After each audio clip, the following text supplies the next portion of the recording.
Hello you lot, this is KeefCooks, I'm Keef, and today I'm going to do something that I've possibly invented. I'm going to make a minced beef and cheese pasty with stuffed crust.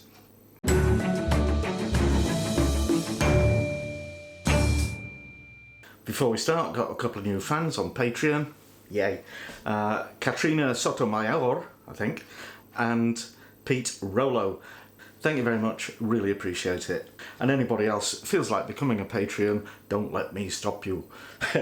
Right, yeah, pasties. Well, you'll probably all heard of Cornish pasties, and you might have picked up a vibe from me that I don't like them very much.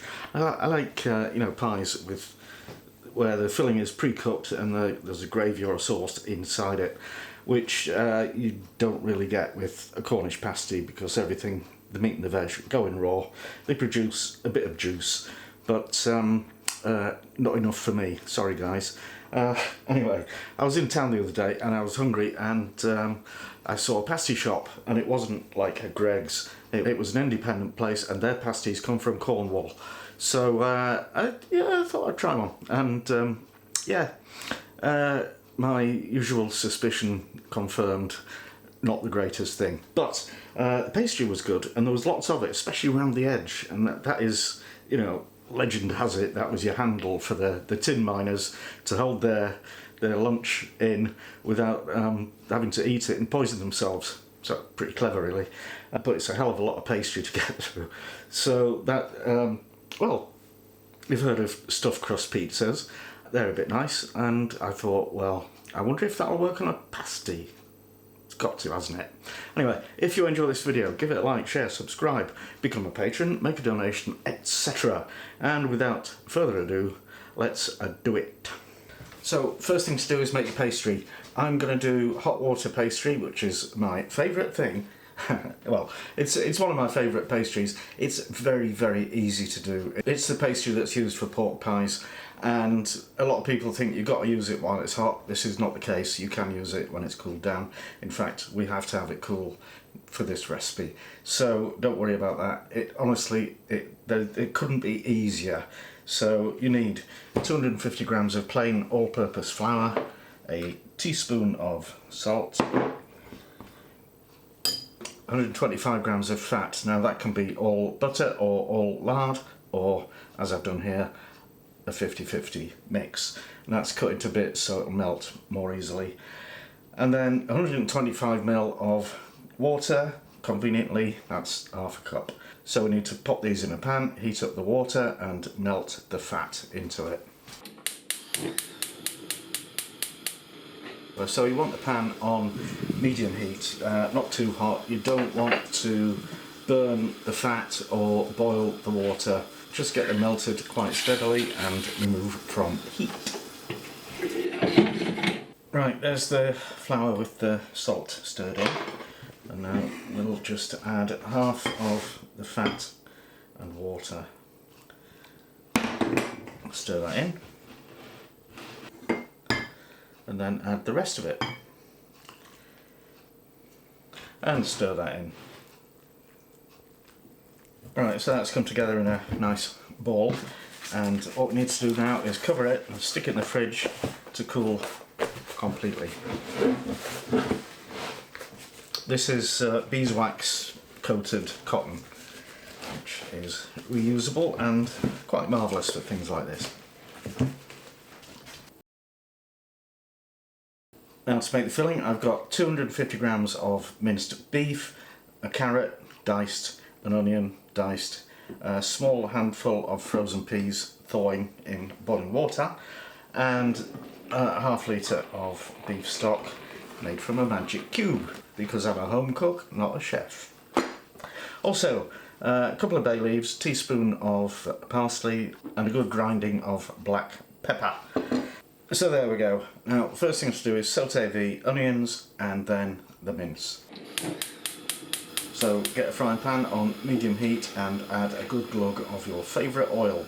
I've given up telling people what kind of oil or fat to use, because whatever I say, somebody argues with me. When that's warmed up a bit, put the onions in and let those saute for 5 minutes. well, you can let them brown a bit, actually. Yeah, that'd be good. At the end of the 5 minutes, put the minced beef in and break it up with this spatula, get that browned all over. Now we can add the stock, and the carrots, and the peas. Now you need to cook that for at least half an hour. Longer is better if you have the time. I'm only doing it for half an hour because I'm running late, as always. I've just had a fiddle with it. It's a bit runny, so I've made up a slurry of equal parts flour and cold water, which I'm going to stir into the mix.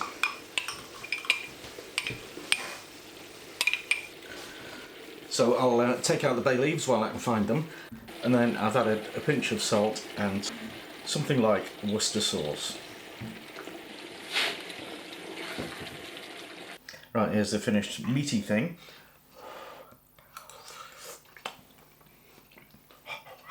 It's hot. Lively. Right, that's hot. It needs to be cold. So I'll let it cool for a bit, and then when it stops steaming, I'll put it in the freezer. Right, you might notice I'm wearing a different shirt. This is because it's a few days later. I carried on making those pasties, but I really wasn't happy with the end result because, well, the cheese was barely in the crust. The cheese in the crust was barely melted, and I really wanted, you know, a cascade of stringy mozzarella. So it would have helped if I'd actually used mozzarella, but I didn't. I used this pretend stuff that kids like, apparently. In the supermarkets that I got to, that is the only kind of string cheese you can get. Anyway, here's what happened. Now I'm going to try and figure out what to do with the pastry. I've got an idea that it'll be a big disc, bigger than this in fact, and half of it will be a margin that the stringy cheese will go in. String cheese. I can't believe I had to go in disguise to the supermarket in case I was recognised buying this. I didn't really. And then in the middle, this would be where the filling goes. Okay, so that fits in there quite well. I'll just use the ruler to trim or to mark the edge-ish. And here's our inner thingy. The other end, so 2.5 sticks. Yeah, they're not as flexible as I hoped.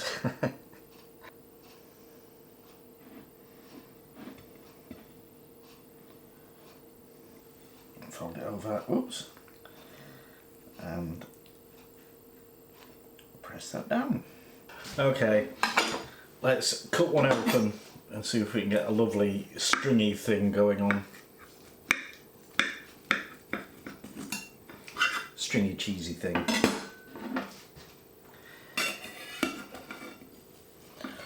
No! It doesn't actually taste cheese-ish. Cheese-ish, yes. But it really hasn't melted properly. I am disappointed. I decided to remake the pasties, and I started by experimenting with the cheese stuffed crust. So I abandoned the ready-made cheese string things and tried to make my own out of actual grated mozzarella. I thought that would stick together when I squeezed it. I was wrong. And I just noticed here on the package it says the shreds are coated in potato starch to stop them sticking together. Isn't that cool? Yeah. So what I've done is rinsed them in cold water through the colander, stirred in a little bit of flour, and we can now squidge it together into a kind of sausage. So I think what I'll do is I get some greaseproof paper and make longer sausages and chill them, and then we might get a result. Okay, time to stop faffing about and make some pasties, I reckon. So, well, you saw what I did before with the plate and the inner what's name thingy. Cake dish bottom. So, oh, cramping my little finger. Getting old, you know. I'm going to leave this half a bit bigger than I did last time because, well, we need to.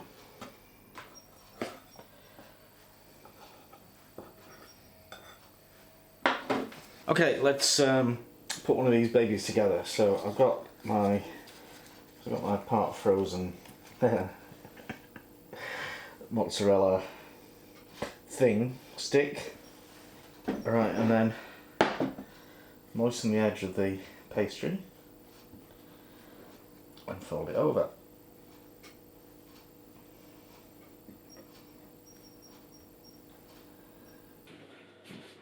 Now we'll wet the edge of the rest of the pastry.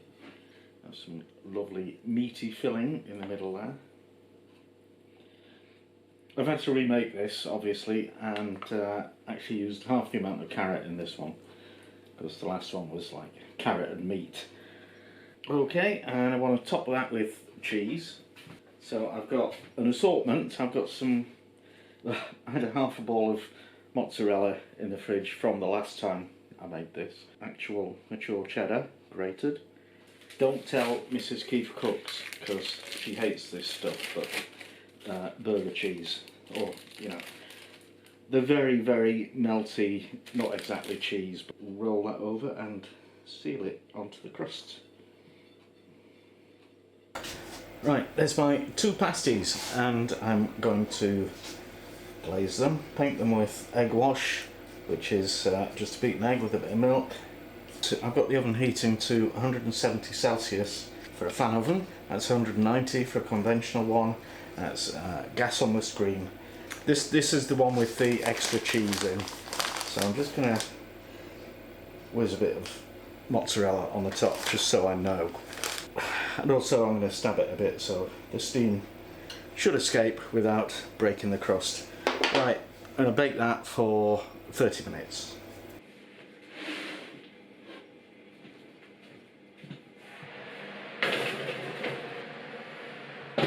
So actually 35 minutes. Let's get them out, have a look. Oh yeah. Oh. They're quite large. Now then, so that's the obviously the cheesy one, which is burnt. But yeah, we'll let these cool down a little bit and open one up and see what we got. Okay, fingers crossed.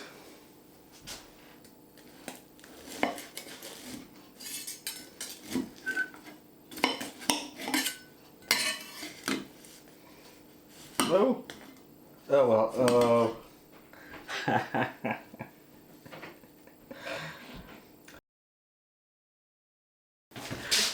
And now, there's an echo. It's taste test time again. With me. This is KeefCooks. Hi guys. Okay, weird pasties. Oh wow, that's like, it looks like a calzone pizza, but with. Oh yeah, well, kind of, yeah. Similar, but oh, this is the pastry, stuffed not bread. Stuff. Have you stuffed the? Stuffed it, babe. Yeah, I've stuffed it. It's stuffed.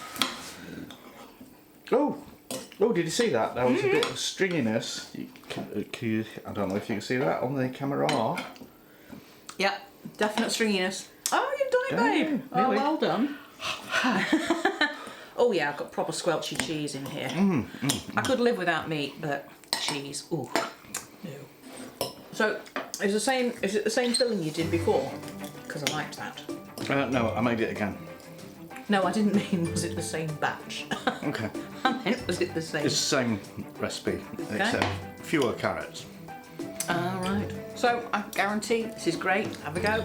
So what's the difference? What have you done that's made the crust work? I used real mozzarella. I'm just keeping him talking while I eat all the cheesy crust. Whoopsie-daisy. Yeah, that's authentic. Oh yeah. So shall we let all these nice people go away and cook so we can stay here and eat? Fabulous, that. No. Thank you. for watching, and see you next time.